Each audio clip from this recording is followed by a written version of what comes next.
Hoy es miércoles 6 de enero de 2021. Es el primer miércoles de este año. Un año que, independientemente de los resultados que se den, va a ser un año histórico. Muchos lo están esperando para ver qué tanto van a ganar y otros lo están esperando para ver qué tanto van a perder. En todo caso, el año 2021 va a ser una muestra, o podría llegar a ser una muestra de que los salvadoreños, el pueblo salvadoreño, puede pasar de ser un simple sufridor de la historia a ser un constructor de la historia. Hasta el momento, más allá de los procesos electorales y de las desilusiones y desencantos que como pueblo hemos vivido, hemos sido, en casi toda nuestra existencia, un pueblo sufridor de la historia. Hoy, como en muy pocas ocasiones, tenemos la oportunidad de ser constructores de la historia. Y en esa construcción de la historia obviamente podemos equivocarnos, ¿no? Pero en todo caso, la parte fundamental es el sentimiento de que se puede llegar a ser, de que podemos llegar a ser constructores de la historia. Un saludo a la diáspora salvadoreña dispersa en todo el mundo. Siempre saludos especiales a los que están en Estados Unidos, Canadá, que son quienes más escriben, pero también a la diáspora que reside en Europa, en Australia, en Centroamérica, en Sudamérica. Para todos ellos, un saludo muy cordial, deseándoles que tengan un año 2021 muy exitoso. Bastantes compatriotas piensan venir en febrero para poder ejercer su derecho al voto. Saludo muy entrañable también a los salvadoreños que dentro del territorio nacional queremos convertirnos en constructores de la historia, porque ya estamos cansados de ser simples sufridores de la misma. En estos días han pasado una serie de situaciones y, como siempre, todas ellas están demarcadas o están deslindadas por la coyuntura electoral en la que estamos viviendo. Quiero hacer mención de algunos hechos para entrar al tema central, que es sobre la propaganda electoral que se está dando en estos días. Y dentro de esos hechos quiero mencionar en primer lugar, por lo patético, el llamado que hizo una comisión especial de la Asamblea Legislativa al ministro de Salud, Francisco Alaví. Realmente estuve escuchando la interpelación disfrazada que le hicieron al ministro de Salud y realmente son patéticos. Estuve escuchando las preguntas, estuve escuchando el tono de las preguntas, la intencionalidad de las mismas, y lo único que puedo concluir es que como políticos son patéticos. Queda en evidencia que instrucción notoria no tienen, o si la tienen la disimulan muy bien. Hubo una serie de preguntas que son contradictorias en sí mismas y una serie de preguntas que no tenían nada que ver con la supuesta intención de este llamado que le hacen o que le hicieron al ministro de Salud. Dejaron en vergüenza estos diputados que hicieron esta interpelación disfrazada, dejaron en vergüenza todas las luchas políticas que el pueblo salvadoreño ha llevado a cabo. Cuando uno los escucha no puede menos que preguntarse cómo fue que llegaron a esa posición o cómo fue que llegaron a ser diputados de la República.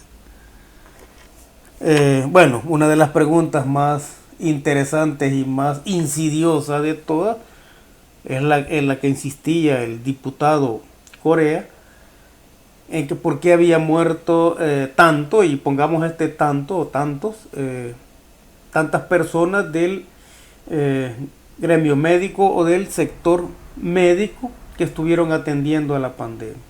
Es evidente que no entiende qué significa o qué implica una pandemia.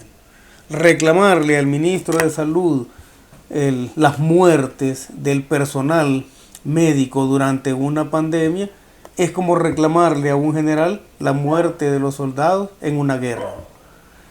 Estar en primera línea evidentemente te aumenta los riesgos de contagio. Ahora, no necesariamente quiere decir que todas las personas o todos los miembros del personal médico que murieron o que han muerto durante la pandemia contrajeron el virus estando en sus labores, ¿no? Ahora, sí es cierto de que por el hecho de estar en primera línea, sus probabilidades de contagio aumentaron.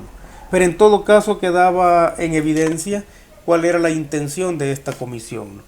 Y era la de tratar de arrinconar hasta el punto de la amenaza al ministro de Salud. Quienes asesoran a los partidos políticos en decadencia piensan que con este tipo de acciones de arrinconamiento a los funcionarios del gobierno van a lograr réditos políticos, ¿no? Definitivamente estos asesores están tan perdidos, pero tan perdidos que no comprenden que ese tipo de acciones, que cada pregunta insidiosa que hacen o que cada acción insidiosa que hacen les resta votos. En todo caso, como digo, esa fue una interpelación disfrazada que le hicieron al ministro de Salud.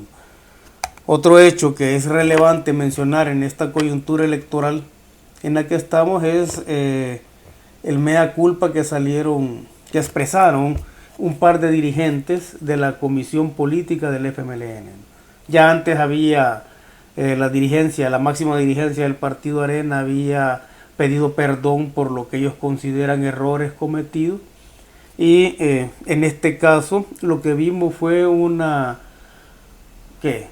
solicitud de perdón al pueblo de parte de dos miembros de la comisión política del FMLN. En todo caso, lo único que podemos decir es de que esos mea culpa que ambos partidos han expresado en los últimos días realmente son no solo tardíos, sino que son falsos.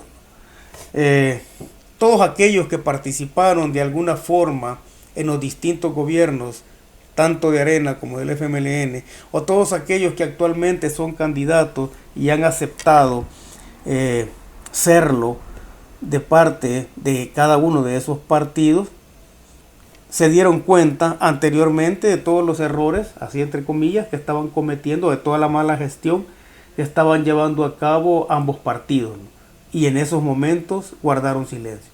Si estamos hablando de personas que forman parte de la comisión política del FMLN o de la comisión política de Arena y salen diciendo que ellos no son lo mismo o que piden perdón, etcétera, o que van a cambiar o que están cambiando, en realidad esas son arrepentimientos falsos, ¿no?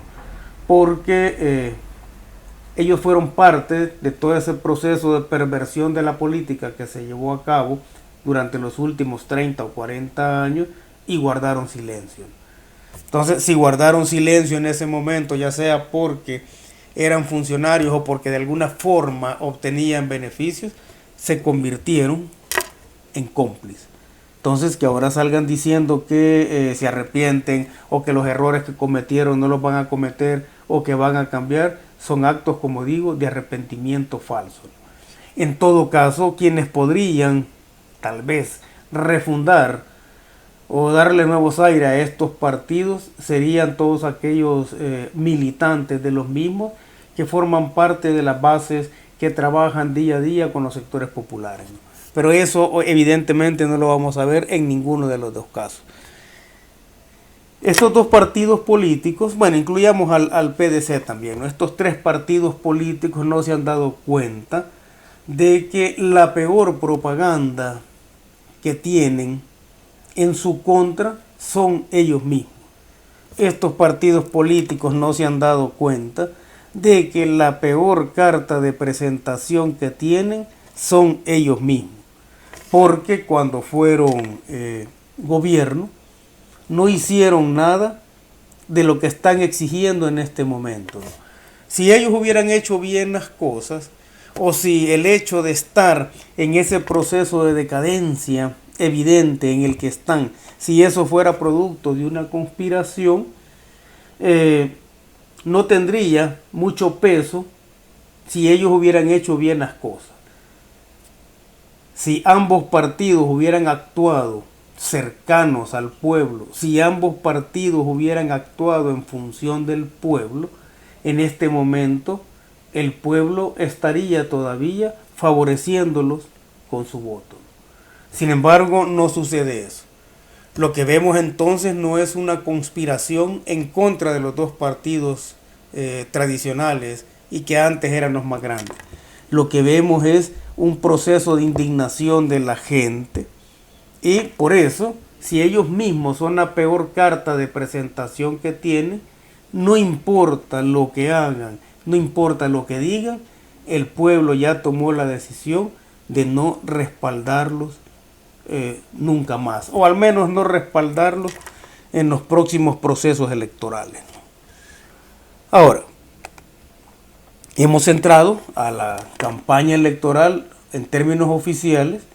En estos momentos están habilitados para pedir el voto los diputados. Y lo que vamos a tener, hay que aclarar unas cosas acá, ¿no? Lo que vamos a tener, o las elecciones del 28 de febrero, no son un enfrentamiento electoral. Las elecciones del 28 de febrero son un enfrentamiento político e ideológico. Eso es lo que vamos a tener este 28 de febrero. Por eso decía al principio de que 2021, independientemente de los resultados, va a ser un año histórico. ¿Por qué tanto ganan unos y por qué tanto pierden otros, ¿no? En todo caso, este 28 de febrero, en las urnas, lo que se va a reflejar es un enfrentamiento político e ideológico, no un enfrentamiento electoral. No vamos a ver este 28 de febrero un enfrentamiento entre partidos políticos. Lo que vamos a ver es un enfrentamiento político e ideológico de cara a construir o a empezar a construir al menos una nueva sociedad, o de cara a regresar a la sociedad tal como la hemos conocido. No se trata o no se va a tratar el 28 de febrero de un simple cambio de diputado. Todos esperamos, al menos por los resultados de las encuestas, que la inmensa mayoría de los diputados actuales ya no estén en la próxima legislatura, ¿no? Pero en las elecciones de este 28 no se trata de un simple cambio de diputados. Se trata del cambio de la Asamblea Legislativa. Se trata del cambio del poder legislativo. Se trata, este 28 de febrero, del cambio de los posicionamientos ideológicos que le van a dar fortaleza o no a las propuestas partidarias del futuro. Entonces, como digo, no estamos, o el 28 de febrero no vamos a estar haciendo un simple cambio de caras y de nombres en la Asamblea Legislativa, sino que se trata de un cambio del poder legislativo. Se trata de un cambio del poder político, de la perspectiva y de la lógica política.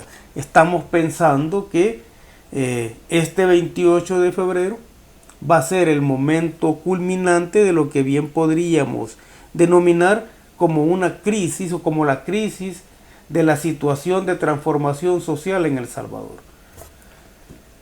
Muchos hacen sus análisis pensando en la figura del presidente Bukele, o pensando en la figura específica o concreta de los diputados o de los tristemente célebres magistrados de la Sala de lo Constitucional, pero como repito, este 28 de febrero no es una cuestión simple en términos electorales. No va a ser un enfrentamiento electoral, va a ser un enfrentamiento político e ideológico. Eso es lo que vamos a tener. Entonces, frente a esta situación de un enfrentamiento político e ideológico que se refleja en una vapuleada en términos electorales que van a recibir los partidos tradicionales, porque va a ser, según lo que se ve y según las expectativas de la gente, va a ser una vapuleada a los partidos tradicionales. Entonces, lo que tenemos dentro de esta coyuntura de la propaganda electoral son la definición clara de las estrategias propagandísticas que van a asumir, ¿no? Y acá hay que mencionar, voy a mencionar al menos algunas de ellas, ¿no? ¿Cuáles son las estrategias electorales para hacerle frente a ese enfrentamiento político e ideológico de parte de los partidos tradicionales? Uno, van a tratar, bueno, de hecho ya lo están haciendo, ¿no?, de adelantar la campaña electoral de los alcaldes. ¿Cómo se adelanta la campaña electoral de los alcaldes? Poniendo la foto del alcalde junto a la foto de un diputado. Hace poco conocimos de una denuncia que hizo la diputada Margarita Escobar, de que le habían votado, que el Ministerio de Obras Públicas le había votado una valla en la que aparecía su rostro junto al de Mason. Y el hecho relevante, y que la gente no se ha fijado en eso, el hecho relevante no es que se haya quitado esa valla, ¿no? Era una valla que era ilegal porque no tenía el permiso correspondiente, pero bien, el punto relevante de ese hecho es que ahí estaba la foto de la diputada Escobar, que va para la reelección, junto a la foto del actual alcalde Ernesto Mason. Si solo es el diputado o el candidato a diputado el que pide el voto y sale a la par la foto del alcalde del municipio sin que éste pida el voto, esa es una forma de adelantar la campaña electoral de forma subliminal, ¿no? Ese es el hecho relevante de ese suceso del retiro de la valla. La otra estrategia es que se va a tratar de que se dé un rebrote de contagios en el país, de tal forma, o los diputados podrían llegar a decretar una especie de cuarentena, una especie de situación de emergencia debido al rebrote, porque esa quizás es la única posibilidad que les queda para suspender un proceso electoral que a todas luces es desfavorable para ellos, ¿no? Entonces, ese podría ser otra estrategia, tratar de decretar una especie de restricción o una especie de situación de emergencia para postergar las elecciones. La otra estrategia que están utilizando es agenciarse los logros del gobierno. Y como otra estrategia también, tratar de confundir a los electores, no solo con los colores de los partidos, sino con la forma de votar. Y aquí hay que tener cuidado con una cosa. La mayor confusión, o esta confusión, genera mejores resultados en los lugares donde hay menos discusión a través de los medios de comunicación y a través de las redes sociales. ¿Qué significa esto? Significa que los partidos políticos deben estar atentos a que sus electores no sean confundidos por los partidos contrarios, y esa atención la deben poner especialmente en la zona urbana, semiurbana y rural del país, porque ahí es donde logra más efecto un proceso de confusión, ya sea usando de forma maliciosa los colores de un partido o de otro, o confundiendo a la gente en términos de decirle que puede votar por dos banderas al mismo tiempo cuando no puede hacerlo, ¿no? En todo caso, esas son las estrategias electorales que hemos estado viendo en los últimos días, ¿no? Así se está decantando la propaganda electoral para diputados, y seguramente así se va a decantar también la propaganda electoral para alcaldes, que va a empezar dentro de unos cuantos días. Entonces, estamos, como digo, frente a las puertas de un enfrentamiento que no es electoral, sino que un enfrentamiento que es político e ideológico.